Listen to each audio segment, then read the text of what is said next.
Hello दोस्तों, कैसे हैं आप लोग। स्वागत करता हूं मैं अपने यूट्यूब चैनल में। आज मैं आप लोगों के लिए एक नए टॉपिक मुग़ल साम्राज्य बाबर के बारे में कुछ महत्वपूर्ण जानकारी देने आया हूं। आज हम लोग बाबर के बारे में जानेंगे और उनके बारे में कुछ इम्पोर्टेंट बातें जानेंगे जो हमें क्वेश्चन के तौर पर एग्ज़ाम में देखे जाते हैं।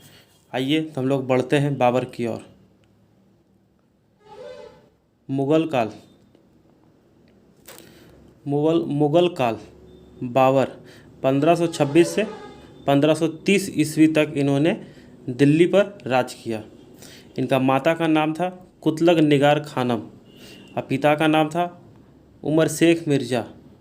चतगाई तुर्क थे और इनका जन्म हुआ था 14 फरवरी 1484 में।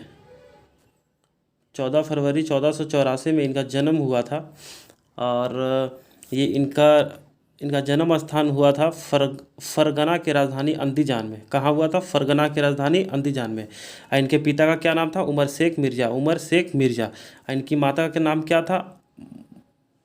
कुतलग निगार खानम। माता का नाम क्या था? कुतलग निगार खानम। और पिता का नाम उमर शेख मिर्ज़ा। इनका जन्म स्थान कहाँ था? फरगना की राजधानी अंदीजान में। फरगना की राजधानी अंदीजान जो अफ़गानिस्तान में पड़ती है। और ये पिता की ओर से तैमूर का 5वां वंशज एवं माता की ओर से चंगेज़ खां का 14वां वंशज बाबर थे। पिता की ओर से तैमूर वंश का 5वां वंशज और माता की ओर से चंगेज़ खां का 14वां वंशज थे बाबर। इसका वास्तविक नाम था जयरी उदुन महमूद बाबर। महमूद है यहाँ पर गु हो गया। महमूद बाबर। इनका वास्तविक नाम था जयरी उद्दीन महमूद बाबर। और एक मिनट,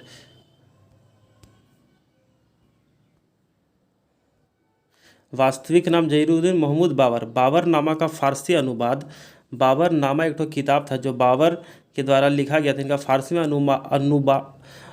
अनुवाद किए थे अब्दुल रहीम खान ने खाना और अंग्रेजी अनुवाद था लेडेन एवं एस्किन।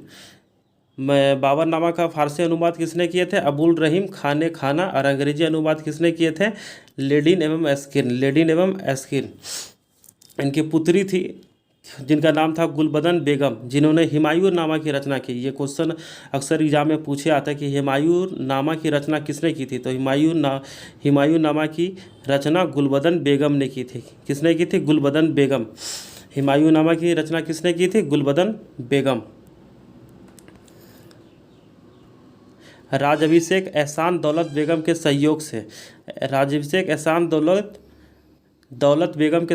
एहसान दौलत बेगम जो थी ये बाबर की दादी थी। क्या थी? दादी थी बाबर की। एहसान दौलत बेगम जो थी वो बाबर की दादी थी और इन्हीं के बदौलत उन्होंने सत्ता पर बैठे। कौन? तो वो बाबर।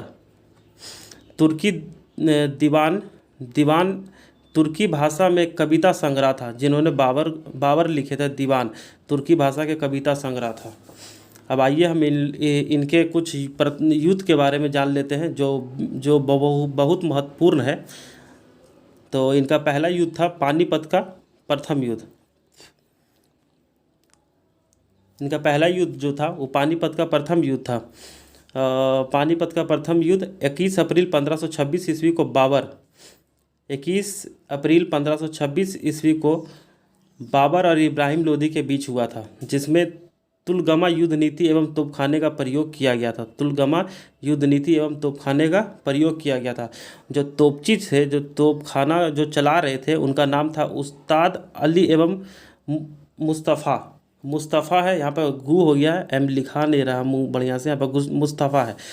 तोपची उस्ताद अली व मुस्तफ़ा। तोपची उस्ताद अली और मुस्तफ़ा मतलब कि पूछ देगा कि तुलगमा युद्ध नीति में तोपखाने का प्रयोग किए थे तो उनका जो उस्ताद थे, तो जो तोपची जो चला रहे थे उनका नाम क्या था? तो उस्ताद अली व मुस्तफ़ा।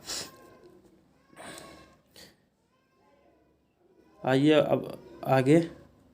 ये लाइन उतना नहीं है, देखिए। और देखिए बायां स्कंद से बायां स्कंद से मोहम्मद सुल्तान मिर्ज़ा है यहाँ पर, मिर्ज़ा तथा मेहदी मेहदी ख्वाजा, ये बाएं तरफ से थे। और दूसरी पक्ष इब्राहिम लोदी जो अफगान के थे, इब्राहिम लोदी। परिणाम हुआ था इब्राहिम लोदी की हार हो गई थी। इन्होंने बाबर जो है वो बुरी तरह से इब्राहिम लोदी को पराजित कर दिए थे। तो और उन्होंने कोहिनूर हीरा प्राप्त किया इब्राहिम लोदी से। कोहिनूर हीरा, कौन सा हीरा? कोहिनूर हीरा। और जीत के उपलक्ष्य में काबुल निवासियों को एक एक चांदी का सिक्का दिए थे उन्होंने। इसीलिए उदारता के कारण उन्हें कलंदर की उपाधि दी गई। उदारता के कारण कलंदर की उपाधि दी गई थी। ये एक क्वेश्चन बन सकता है कि कलंदर की उपाधि किसे मिली थी? तो कलंदर की उपाधि बाबर को मिली थी। उदारता के कारण कलंदर की उपाधि बाबर को मिली थी। दूसरा युद्ध इनका था जो है खानवा का युद्ध जो 17 मार्च 1527 को लड़ा गया था। एक पक्ष में थे राणा सांगा और दूसरा पक्ष में थे बाबर। एक पक्ष में राणा सांगा और दूसरा पक्ष में बाबर। 1527 ईस्वी में लड़ा गया था राणा सांगा और बाबर के बीच में ये युद्ध, जिसमें बाबर विजयी होते हैं, बाबर जीत जाते हैं। तो उन्होंने मुसलमानों पर से तगमा कर की समाप्ति कर देते हैं। एक तगमा एक कर है जो तगमा कर की समाप्ति कर देते हैं।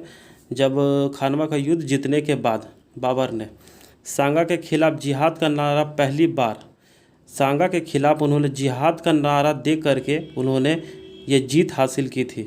पहली बार जिहाद का नारा उस समय दिया गया था राणा सांगा के समय में। परिणाम सांगा की हार हो जाती है। बाबर द्वारा गाजी की उपाधि धारण की थी उस समय। बाबर गाजी की उपाधि, जैसे ये और क्वेश्चन भी बन सकता है कि खानवा के युद्ध के बाद बाबर ने कौन सी उपाधि धारण की? तो किसने गाजी की उपाधि धारण की। और तीसरा युद्ध था जो इनका चंदेरी का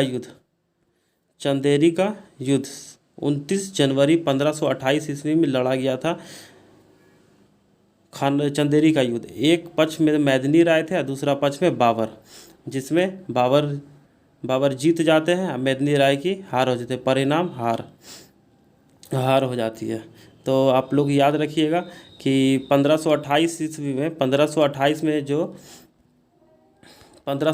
में जो पानीपत का तृतीय युद्ध हुआ था, नहीं चंदेरी का युद्ध जो हुआ था, चंदेरी का जो युद्ध हुआ था ये मैदनी राय और बाबर के बीच हुआ था। अब आइए हम लोग घाघरा का युद्ध देखते हैं।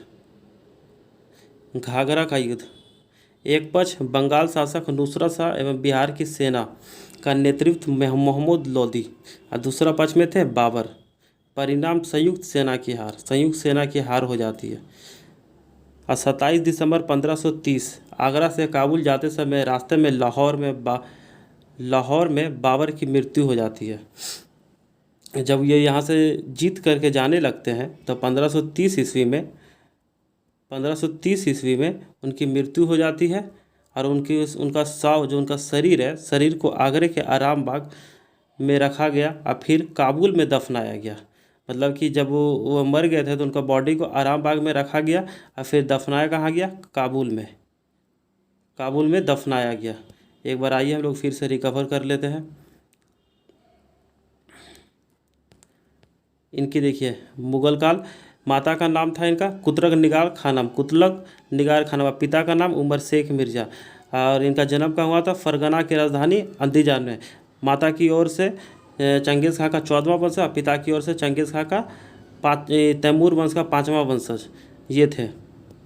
और इनका प्रसिद्ध युद्ध जो था पानीपत का प्रथम युद्ध 1526 ईस्वी में और खानवा का युद्ध 1527 ईस्वी में। ये देखिए चंदेरी का युद्ध 1528 ईस्वी में और 1530 में इनकी मृत्यु हो जाती है। देखिए एक तो ट्रिक भी है इसका, एक तो ट्रिक है ये युद्ध को याद रखने के। पानी पिया खाना खाया और चला गया घर। पानी पिया मतलब पानीपत का युद्ध, खाना खाया मतलब खानवा का युद्ध, और चला गया मतलब चंदेरी का युद्ध, और घर मतलब घाघरा का युद्ध, घर। ये देखिए आपको याद करने का ये शॉर्ट तरीका है, आप लोग याद भी कर सकते हैं ये युद्ध को। ठीक है दोस्तों, अब मिलते हैं अगले वीडियो में। अगले वीडियो में मैं हुमायूं के बारे में लाने वाला हूं, जो हुमायूं का पूरा डिटेल रहेगा। हुमायूं के बारे में जानेंगे, हुमायूं क्या क्या किए थे, क्या क्या काम था उनका, कौन कौन युद्ध जीते थे, हुमायूं के बारे में हम लोग जानेंगे। आप लोग देखिएगा और लाइक कीजिएगा, सब्सक्राइब कीजिएगा। आज के लिए इतना ही, मिलते हैं अगले वीडियो में। जय हिंद, जय भारत।